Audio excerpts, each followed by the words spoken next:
Thanks for joining me. Just on the off chance anybody ever watches this who don't know me, I'm Dan, and today's topic is weed. Marijuana is just too damn hard to spell. We all know why man-made alcohol, right? Because ugly people need love too.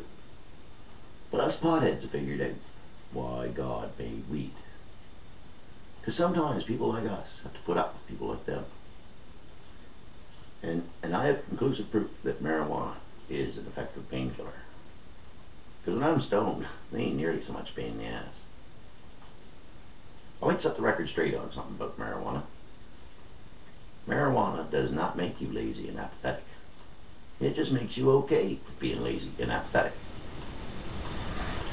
And they say marijuana destroys your short-term memory.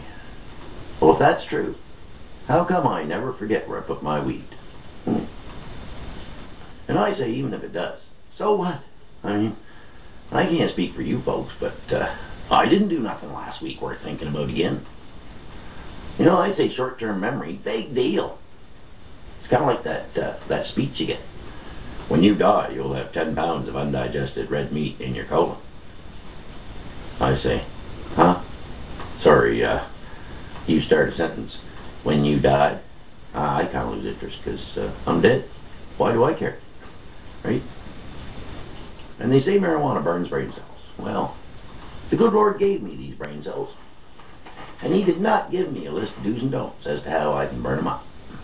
But our government, in its infinite wisdom, has decided that the alcohol that they control the sale of is perfectly acceptable for burning brain cells. Now, man-made alcohol, God-made weed. You're telling me it's okay to burn brain cells with something man-made, but not something God-made. Well, it seems to me that you are treading awfully close to blasphemy. In fact, if I was you fellas, I'd move away from your loved ones just a little bit. Because God's a pretty busy guy. And he may not have cottoned on to what you've really been saying. But this is on YouTube, so I'm betting he knows now. And I wouldn't be surprised if the lightning is coming your way anytime. And you know, I heard on the TV the other day that we only use 10% of our brain. And I thought, yeah, you know, this whole burning brain cells thing, it's kind of like the short-term memory and the red meat in your colon thing, isn't it? Because what you're telling me is, I'm going to fry a few brain cells I ain't using anyways, so the rest of them can have a good time. Well, I'm okay with that. You know, sometimes somebody's got to take one for the team. That's just the way it is, right? And even the cops know that the potheads are not the problem. I saw it on a talk show once, a cop there, real life cop. You know, not I play one on TV, a real life cop. And he said, yeah, he said, you got your speed freaks and your meth freaks. And you got your acid heads and your pill heads. And you got them people whacked right out on heroin and angel dust, cranked right up on coke and crack, boozed out of their ever-loving minds.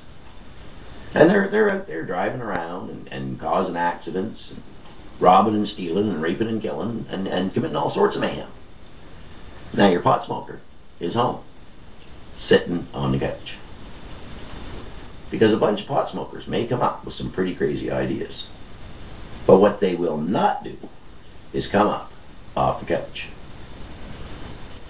And you know, I think that that's why marijuana is illegal. You know, people say it's because they can't tax it. Well, I give that a lot of thought. And here's what I come up with. If you buy a toilet, you pay tax. You buy toilet paper, you pay tax. You pay a bill to the city for your sewage, you pay tax. You get a guy to come out the country and pump it out, you pay tax. Now, if the government can tax your shit, I'd say they can tax pretty much anything. So I don't think it's about the tax, but I do think it's about money. And I think it's because big business runs our world. Now, it ain't because big business don't run the pot industry. That ain't the problem. Because what it's really about is control of the people. Because see, you got them straight people out there, right?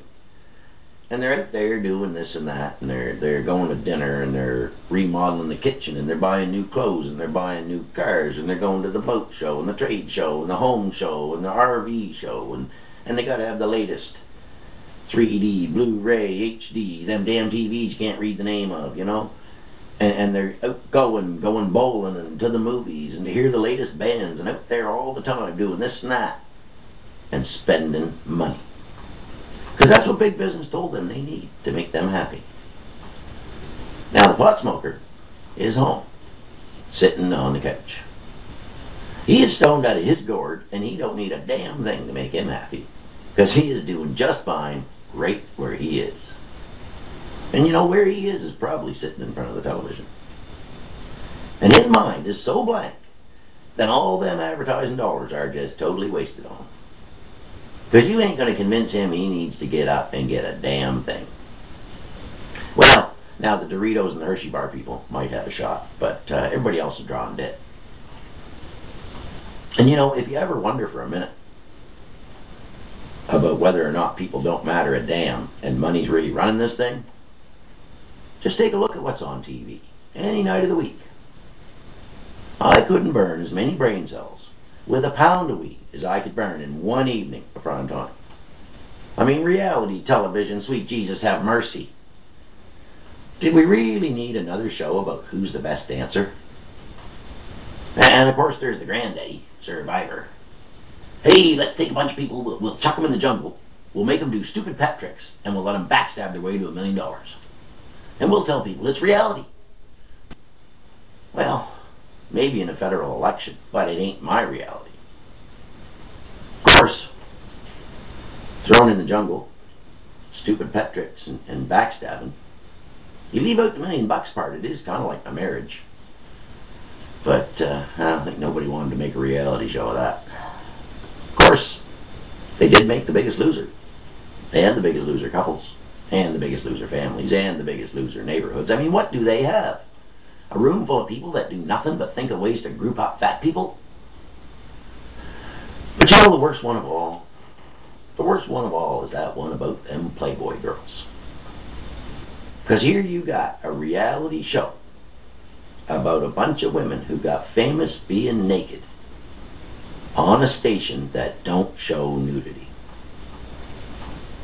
Well, it seems to me that's about as far from reality as you can get.